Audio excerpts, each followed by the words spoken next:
Okay, they're having a sidebar. I think they're finished with the direct. Direct examination is from the prosecution. Cross is from the defense.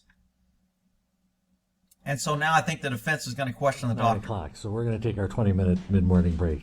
Oh, so they're going to take a break now, which is okay.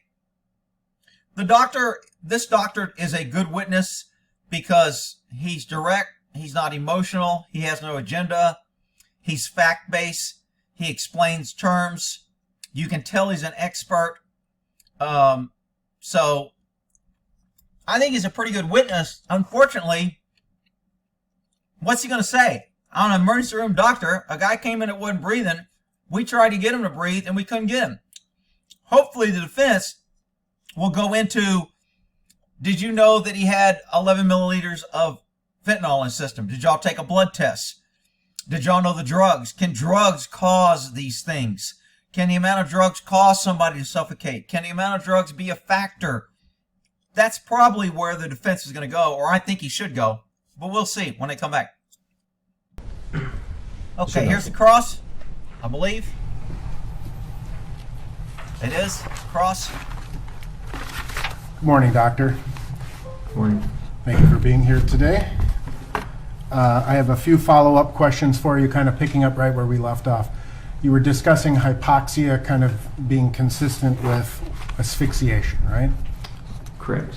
Hypoxia is the lack of oxygen to the brain, correct? Correct. And there are many things that cause hypoxia that would still be considered asphyxiation, agreed? Correct. Drug use. Certain drugs can cause hypoxia, agreed? Yes. Specifically fentanyl. That's correct. How about methamphetamine? Oh, It can. Combination of the two? Yes. ooh. Now, you testified about certain things that happened during your care of Mr. Floyd. You were running all sorts of different tests. You used the Ultrasound. Ultrasound. Yep. Thank you.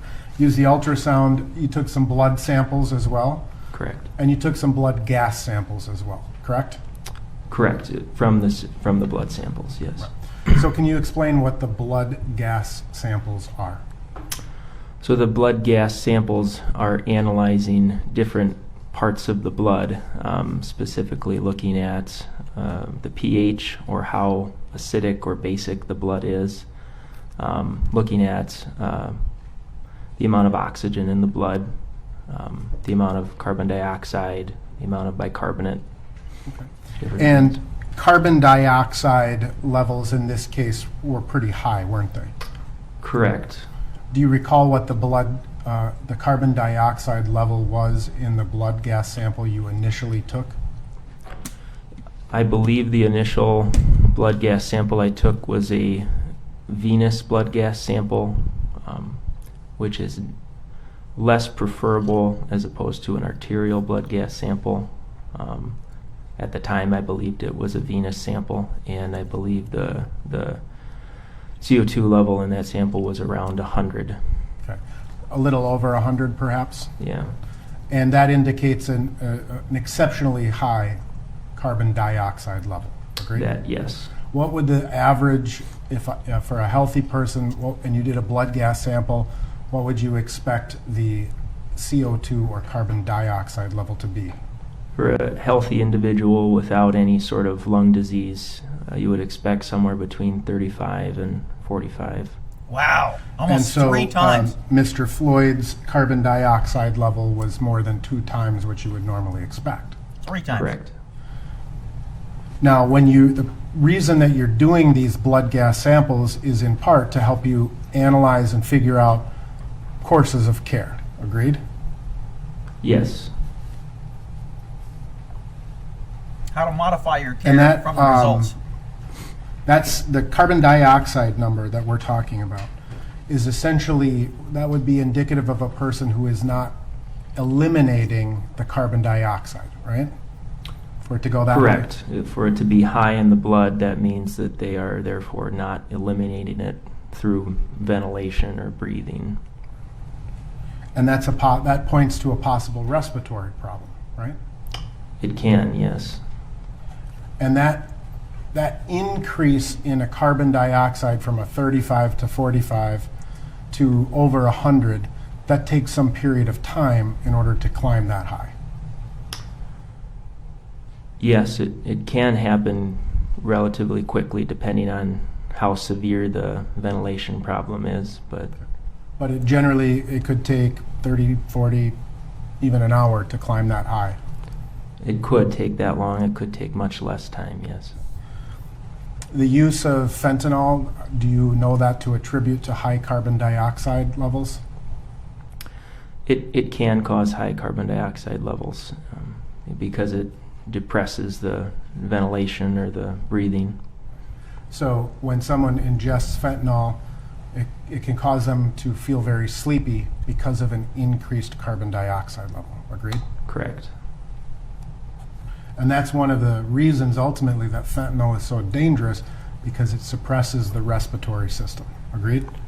The primary reason it is so dangerous. Yeah. What's the other reasons? Oh, you missed Now, it. you testified that when the paramedics gave their report to you, they did not give you any reference as to potential drug use, correct? Correct. They did not tell you that they had administered Narcan or naloxone during their care, correct? Correct. And during the course of your care of Mr. Floyd, you did not administer Narcan or naloxone, did you? No. And when you talk about those drugs that are immediately able to reverse the effects, that's what that does. Narcan reverses the effects of fentanyl toxicity. Agreed? Correct.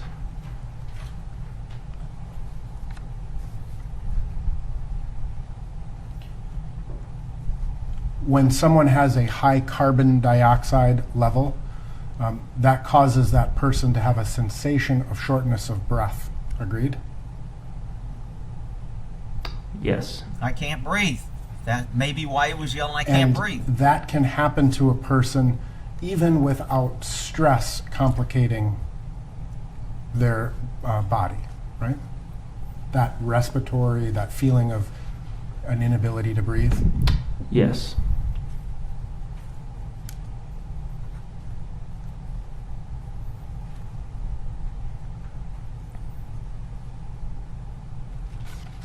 Are you familiar with the impact of taking certain narcotics interrectally, rectally?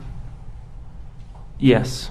And that ultimately can provide a more powerful or rapid onset of an impact, right? Yes. Sounds like they Simply found drugs because up a his person butt. has a history of chronic opiate abuse, does that mean that fentanyl can't kill them? No.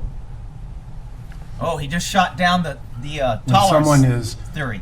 hyperventilating, anxious and hyperventilating, they're actually decreasing their CO2 by doing that, correct? Correct.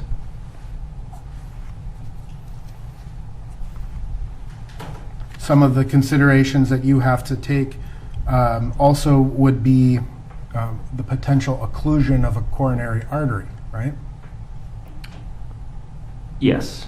In cases of cardiac arrest, yes. And someone who has greater than a 75% occlusion of the right coronary artery, that poses a particular risk of fatal ventricular cardiac arrhythmia, does it not? Objection, Your Honor. May we approach? Oh, little sidebar here. So, I think he missed the opportunity because he goes, that's a primary cause of fentanyl. He should have got him to say, what are other problems with fentanyl? And let the doctor, the expert, explain how dangerous that drug is and how complicated its complications is and why it's so restrictive and why it's so dangerous. And then he should have followed up with, well, if fentanyl by itself is that dangerous, if you mix it with methamphetamine, does that increase its danger or decrease? And the doctor would have said it increases its danger. So I think he missed a golden opportunity to really capitalize and having the doctor explain how dangerous fentanyl was and all the symptoms and requirements that cause that. And then you compound that with polydrug use, which is two or more different drugs. You're taking methamphetamine, which is a stimulant, and fentanyl, which is a downer. And then you add a coronary blockage, and then you add COVID positive. How the hell can you say the knee killed him? I mean, this case is just, and I know people keep saying I'm taking the cop's side, and if you watch the videos, if you can't figure out that that's not my motive or intent here, I don't care if Chauvin goes to jail or not. I think it's a BS trial, and I think cops aren't held accountable across the board, and they're only held accountable when they're white against a black victim. And that's not justice, that's not equality, and that's not fairness. But when has the liberals or BLM ever wanted fairness? They want their way, and they want to win, and they want free stuff, period. So I'm not sure why this guy objected to that question. I mean, I thought it was a pretty fair question. We'll see if he re-ask it. All right, last question's withdrawn. Ask a new question. Oh, he lost. So he's got to figure out another way to get that question. I forgot the question. Only a physician can declare a person dead, correct? Depends where you're practicing. In the state of Minnesota? Yes. A paramedic can't declare a person dead. No, not without consultation with a physician. A lot of people were saying they So could. just to, based on your treatment, again, of Mr. Floyd, Mr. Floyd, based on these tests that you did, had an elevated CO2 level, correct? Yes. And that CO2 level was considered to be exceptionally high, correct? Correct. And you did not, in the course of your consideration, provide naloxone or Narcan. No. Okay. And it would be, is it fair to say that the administration of Narcan, if you do not have opiates in your system, is a safe procedure? Yes. And if you do have opiates in your system, the administration of Narcan could be life-changing, life-saving. Yes. Not in this case. Prior to the, but again, the paramedics also, based on your information, did not administer Narcan. Correct. So the use of drugs was not in your treatment Can I make a plan. clarification? I'm good. No, No. There's no question. Let him clarify. It may help you. I'm sorry? I said the state can clarify the Direct if they wish. And you would agree that Mr. Floyd arrived at HCMC at approximately 8:53? If we have seen evidence previously. That sounds correct. Yeah. I have no further questions, Your Honor. No, Blackwell. he missed the polydrug use, in my opinion. Really should have got the doctor. His doctor's a credible guy. The jury believes him. You want him corroborating everything you can for you. For starters, Dr. Langenfeld, there was an answer you wanted to clarify. Please do so. Only to state that Narcan, administering Narcan to someone who potentially suffered a fentanyl overdose, once that individual is in cardiac arrest, the administration of Narcan would provide no benefit. And Mr. Floyd was obviously in cardiac arrest. Correct. You were asked questions just now about whether fentanyl works by causing someone to feel very sleepy. Remember that discussion? Yes. Did the paramedics tell you that Mr. Floyd was ever asleep or sleepy or anything that sounds like sleep? The report that I received was that the patient, Mr. Floyd, was unresponsive on their arrival and did not have a pulse. And so there was no report that he had been sleepy or difficult to arouse per se. You were asked quite a number of questions about the carbon dioxide content in the blood gases. First off, if a person is suffering from hypoxia, that is oxygen deficiency, is that an explanation for a heightened carbon dioxide content in the blood? It can be in severe cases. In this case, do you find that the carbon dioxide reading for Mr. Floyd is really all that significant? I felt that it was weak evidence in support of what I was thinking at the time.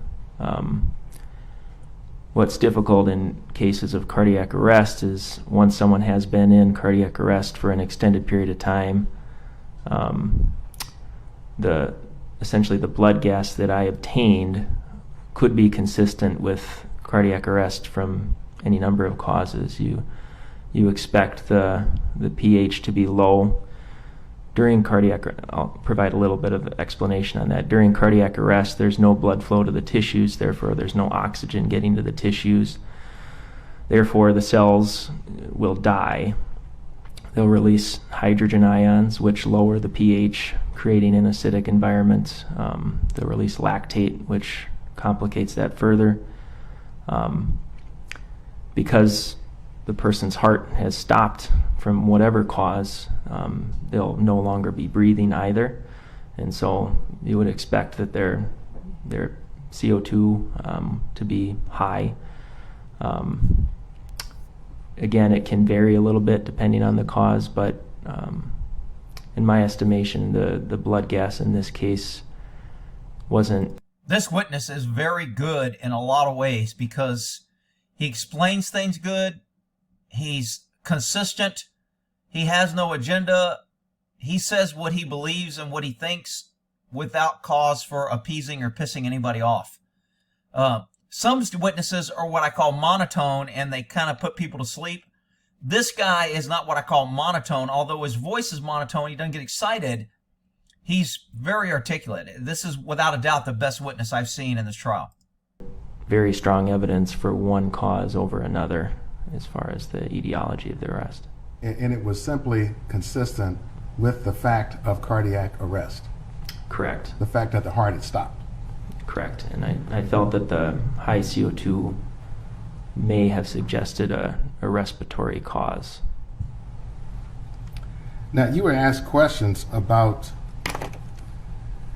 He keeps saying you were asked questions about because he can only ask questions on this follow-up that the defense brought up. He can't introduce new questions and new information now. So he's got to figure out a way to connect it to what the defense has already asked. Somebody administering narcotics interrectally. Remember those questions? Yes. Did you get any indication that Mr. Floyd had administered narcotics interrectally? Didn't I check. had no information to suggest that. Did you check? Is that a check procedure? I mean, I'd like to know why that question was asked too, because it was thrown out there, which tells me he either hid dope up his butt and they found dope up his butt and therefore it could have leaked in, because a lot of people that sell drugs will carry it up their butt. So that may be where he's going. Or he could have heard the guy try to hide stuff up. I don't know. I don't know why he asked that question. Dr. Langenfeld, thank you. So now the defense can only ask questions that he brought up, because his right here is called a redirect. Now we're going to have a recross on what he just brought up. And if he brings up anything that he didn't bring up, he can object and it'll be sustained. Any further? Yes. Thank you, doctor. You may step down. Oh, man! Dude, I really think he blew it. He absolutely needed to get this great witness to verify shit about poly drug use. He should have cleared up why he asked the anal question that he did. He should have got in there on what do stimulants do about causing this. And does methamphetamine mess up the respiratory? And when you have methamphetamine, which is a stimulant, and you have fentanyl, which is a suppressant, how do those two things interacting create respiratory issues or create respiratory failure or cardiac arrest. I think he missed a good. Now he can call him back maybe when he puts on his defense, and he may have another doctor witness. But I think he missed a lot by this witness. When you get a good, credible witness like this, you want him to verify and to say as many things and agree with you as much as he can, because that gives you credibility and it takes away that he becomes just a prosecution witness. Now he becomes your witness because he agreed with you. So I think a missed opportunity here, but a good witness.